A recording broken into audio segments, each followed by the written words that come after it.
¿Buscamos inversionistas para nuestro negocio o nos vamos solitos con lo que podamos, con nuestros propios recursos, nos rascamos con nuestras propias uñas? Y este es un tema que quiero compartir con ustedes el día de hoy. Soy Edmundo Treviño, bienvenidos a Conquistadores de América.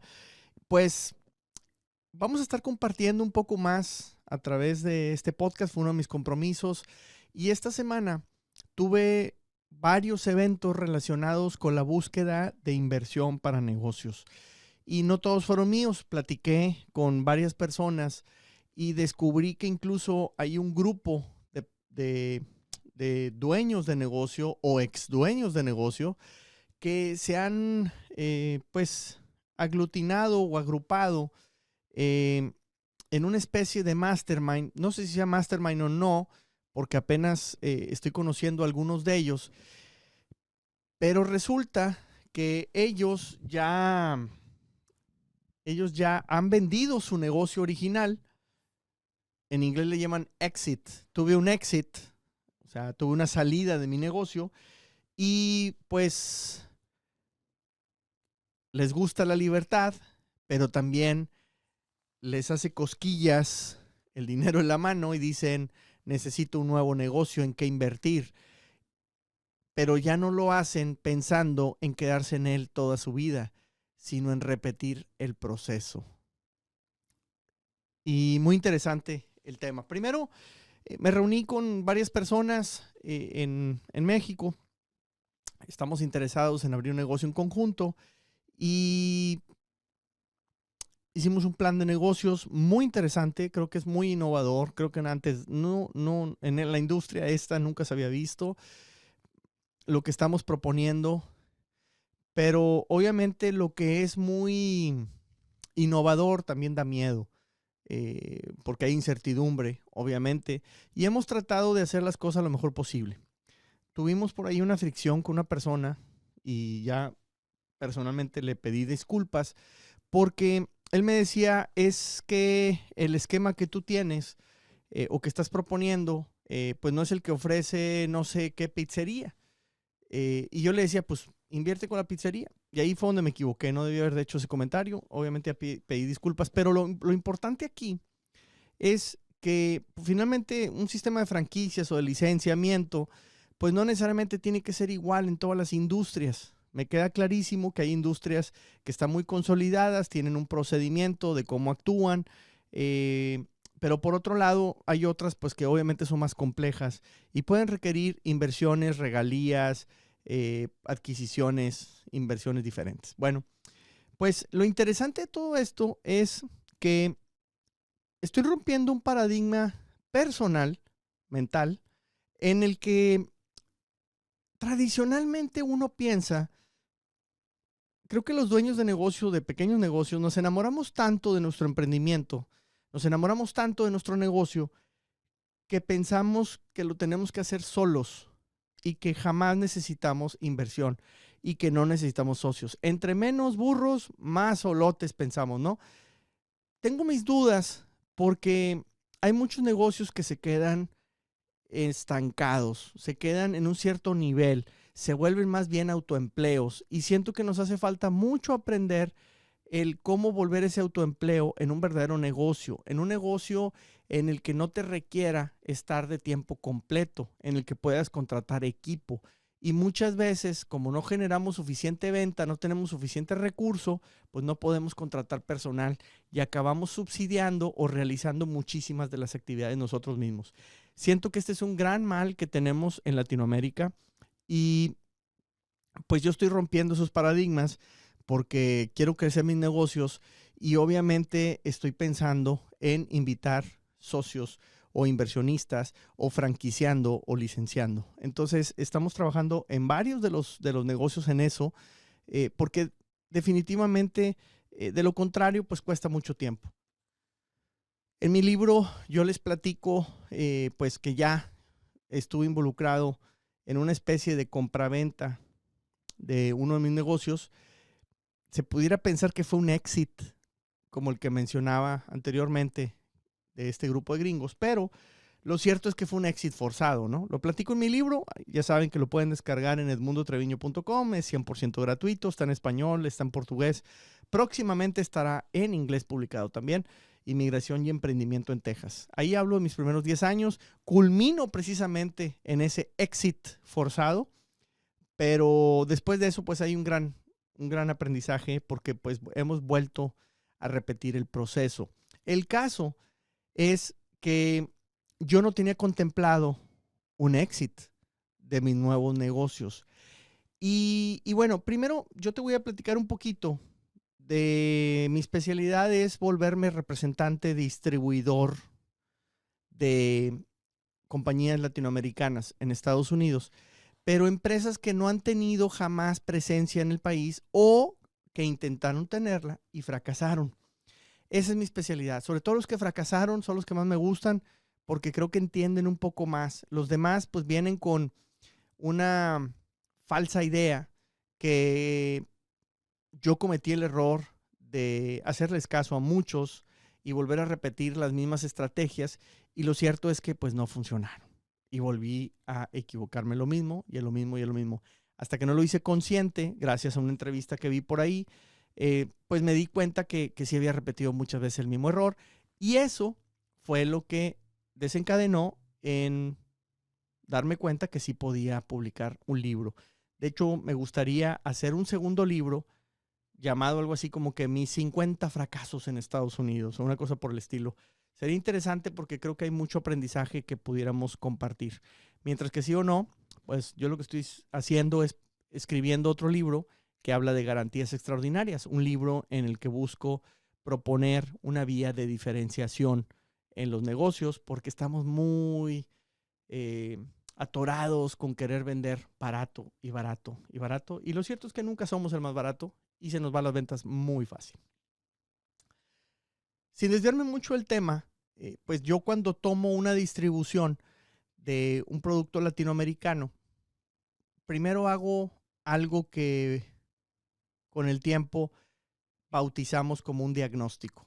Es un diagnóstico, alguien me dice, ¿un estudio de mercado? No, un estudio de mercado, en mi opinión, sin ser mercadólogo, creo que está limitado. Yo me interesa mucho ver regulaciones, ver si hay algunas restricciones a la importación, quiénes son, sí, los competidores, precios, etcétera, pero me interesa mucho encontrar esquemas de diferenciación, me meto a logística, nos vamos a aranceles, nos vamos a costos, hacemos todo un análisis. Entonces, si nos metemos varios meses de investigación, de mucho estudio para decir, ¿sabes qué? Sí le entro. Entonces, el primer paso, un diagnóstico de viabilidad. Con esto se hacen una serie de sugerencias que si el productor o fabricante acepta, pues entonces empezamos la segunda etapa, que es de investigación y desarrollo. Siempre se requiere adaptar la oferta al mercado americano. Por más que me digan, es que yo soy mexicano y yo lo que quiero es vender a los mexicanos en Estados Unidos, sorpresa, los mexicanos en Estados Unidos pensamos diferente a los mexicanos en México. Estamos expuestos a muchos factores como el clima, que esta semana en Estados Unidos está brutal el tema invernal. Y estoy grabando este podcast casi a medianoche en mi oficina porque se espera mañana, pasado y toda la semana frío muy intenso en Houston. Sabrá Dios si iremos a tener electricidad. Así es que mejor me vine a grabar para mandarle al equipo el podcast y que lo subamos lo antes posible. Entonces, además de las condiciones climáticas, estamos expuestos los latinos en Estados Unidos a una gran competencia de productos. Yo siempre he dicho que Estados Unidos es como la Champions League del fútbol. Aquí vienen a jugar los mejores. Los mejores equipos, los mejores jugadores del mundo están aquí. Todos quieren vender en Estados Unidos. No todos quieren vender en Costa Rica, no todos quieren vender en Alemania, no todos quieren vender en Japón, pero sí todos quieren vender en Estados Unidos. Entonces, en esta Champions League, pues hay mucha competencia, hay mucha disponibilidad. Entonces, es difícil entrar al mercado. Entonces, definitivamente se tiene que adaptar la oferta. Y el otro tema que muchas veces no percibimos los fabricantes o productores extranjeros es que dicen, quiero atacar a Estados Unidos. ¿Qué parte? El país es demasiado grande. Es como decir, quiero atacar toda Europa.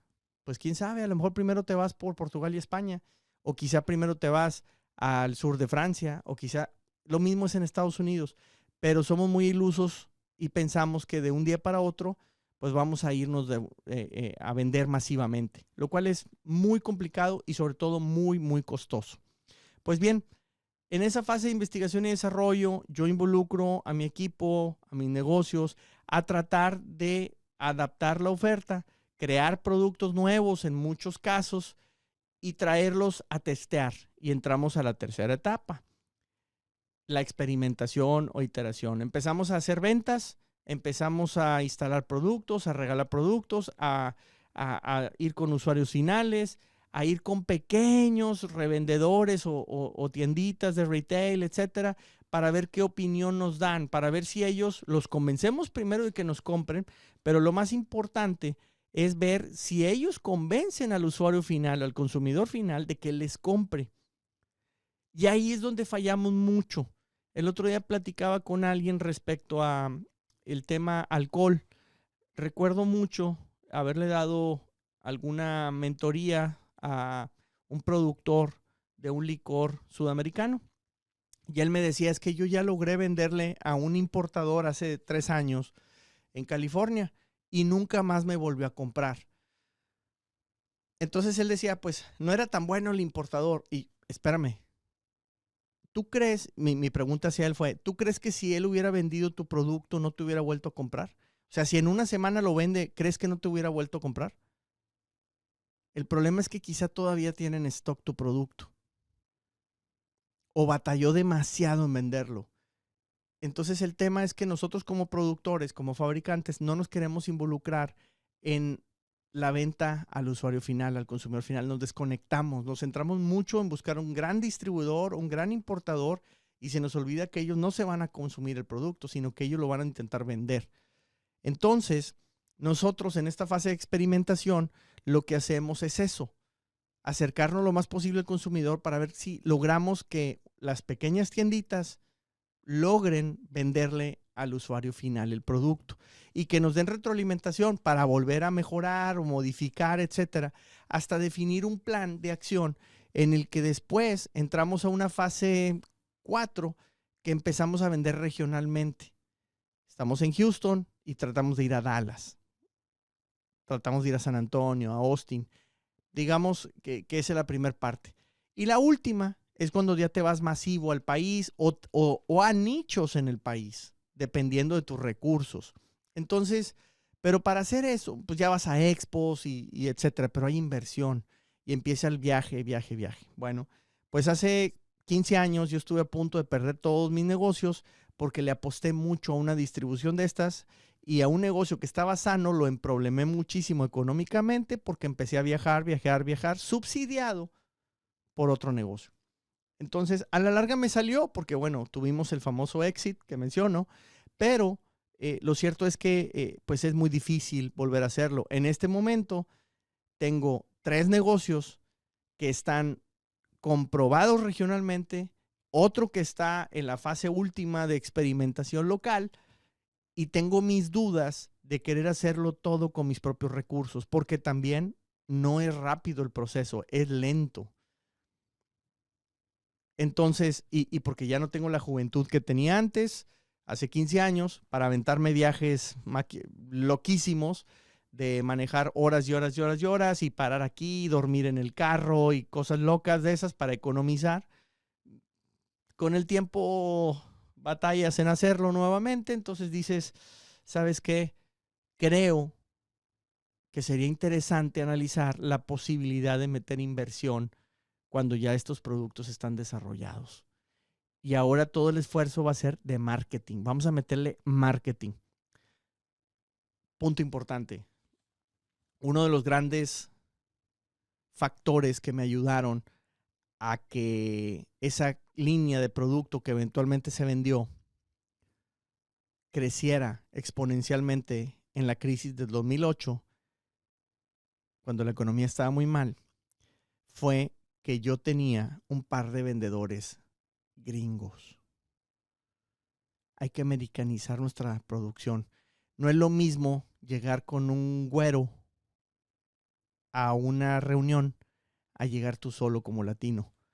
Y no porque seamos racistas, sino porque también si ellos se van a comunicar con otro güero, a mí me costaba mucho trabajo a veces tener tema de conversación. Porque yo vengo de México, a mí me gusta el fútbol soccer, y aquí me hablaban de fútbol y básquetbol colegial. Y yo no me entero. Entonces, por darte un ejemplo muy tonto o muy simple, más que tonto, muy simple en el tema de los deportes. Entonces, mi tema de comunicación pues no es fácil. Si te hablan de música de los 50, 60, 70, espérame, de los 80 o cosas muy locales, pues es difícil, ¿no? Actores, pues es como si yo les hablara del cine mexicano, pues obviamente no me van a entender. Entonces, es importante, creo también, de repente tener en tu fuerza de ventas gente que haya crecido aquí, porque pues van a poder tener más tema de conversación y van a poder conectar mucho mejor. Entonces, ahí está el tema de mis procesos, de cómo yo entro a Estados Unidos. Me parecería muy interesante explicarlos más a detalle. Creo que vamos a armar unos talleres próximamente. Yo creo que en 1 o 2 semanas máximo vamos a abrir un taller donde vamos a hablar de muchos temas de cómo iniciar tu negocio en Estados Unidos, cómo iniciar tus exportaciones o tu comercio hacia Estados Unidos también. La gente que quiera venir a invertir, vamos a hablar de eso. La gente que se quiera mudar, hay mucha gente en Latinoamérica que quiere vivir en Estados Unidos también. Y vamos a hablar también, obviamente, de empresas o gente que se quiere independizar aquí en Estados Unidos. También vamos a hablar de eso en los talleres que vamos a arrancar. Ya mencioné en este podcast que también arrancamos en estos días nuestra membresía, donde solamente las primeras 100 personas podrán ingresar por $33 mensuales a estas sesiones de miembros conquistadores de América. Así es que si estás interesado, regístrate a nuestra newsletter, a nuestra base de datos en edmundotreviño.com. Déjanos tus datos, déjanos tu correo, mándame un mensaje. A mí me interesa la membresía, separa tu lugar. Ya vamos a lanzar el dónde se van a poder registrar. Ya hay varias personas que me dijeron yo quiero, así es que solamente los primeros 100, solamente 100 lugares a $33 mensuales. Está regalado. Yo creo que ya te gastas más en cualquier cena, cualquier comidita. Así es que por poco dinero, por poca inversión, vamos a estar compartiendo muchísimo. Por lo menos vamos a reunir 2 veces al mes, por lo menos. Así es que la membresía Conquistadores de América se lanza ya. Así es que regístrate. Y bueno, entonces hablando de la inversión, pues estoy en ese proceso. Y más me motivó, muchísimo más me motivó que el viernes me reúno para un proyecto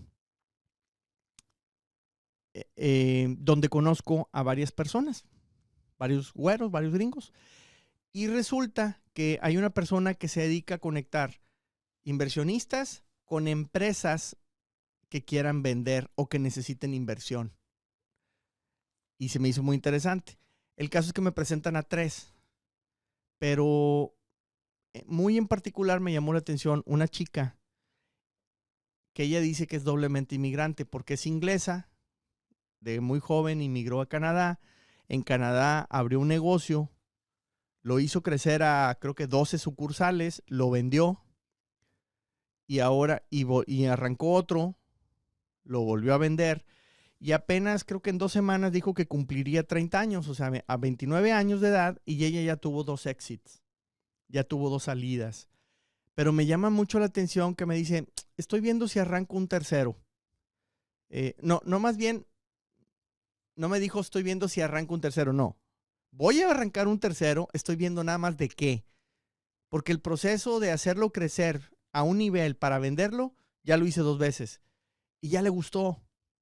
Ya entonces su negocio no es construir casas o vender carros o no, su negocio es construir negocios para venderlo.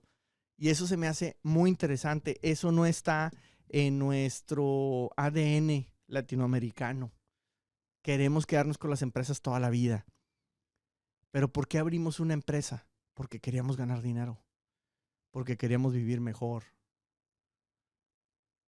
¿Quién sabe si no convenga vender nuestra empresa, prepararla para la venta. Está muy interesante. Y un tip que les voy a dar y que ella comentó es que las empresas que tienen ingresos recurrentes por contrato son las que más valúan o valoran los inversionistas en estos momentos. Así es que deberíamos estar pensando cómo generamos un ingreso recurrente en nuestros negocios. Si tú vendes lo que sea, ¿cómo le pudieras hacer para que esa venta o alguna venta fuera recurrente y volverte más atractiva o más atractivo para posibles inversionistas que quieran comprar tu negocio? Así es que la pregunta de hoy es, ¿vendemos? ¿Nos asociamos? ¿Aceptamos inversión? ¿Buscamos inversión en nuestro negocio? ¿Lo hacemos crecer para después salirnos? ¿Para después realizar un exit? ¿O nos quedamos con él toda la vida? ¿Nos autoempleamos? Y tratamos de con nuestras uñas hacerlo crecer. Te dejo esta pregunta. Mándame tus comentarios a todas las redes sociales. Gracias. Si te gustó, compártelo. Si te gustaría hablar de un tema en particular, también mándame comentarios. Ya sabes que estamos en TikTok, en Instagram, en Facebook, en LinkedIn. Estamos en todas partes. edmundotreviño.usa y también en nuestra página web edmundotreviño.com te puedes registrar a nuestro newsletter. Me voy, no sin antes recordarte que ya viene la membresía Conquistadores de América para que me vayas enviando un mensaje en cualquiera de nuestras redes sociales si a ti te interesa, para mandarte en cuanto tengamos el link de acceso, inmediatamente la hoja de registro para que estés ahí. Por lo pronto se despide, soy tu amigo Edmundo Treviño y te recuerdo que lo más importante en la vida es trascender.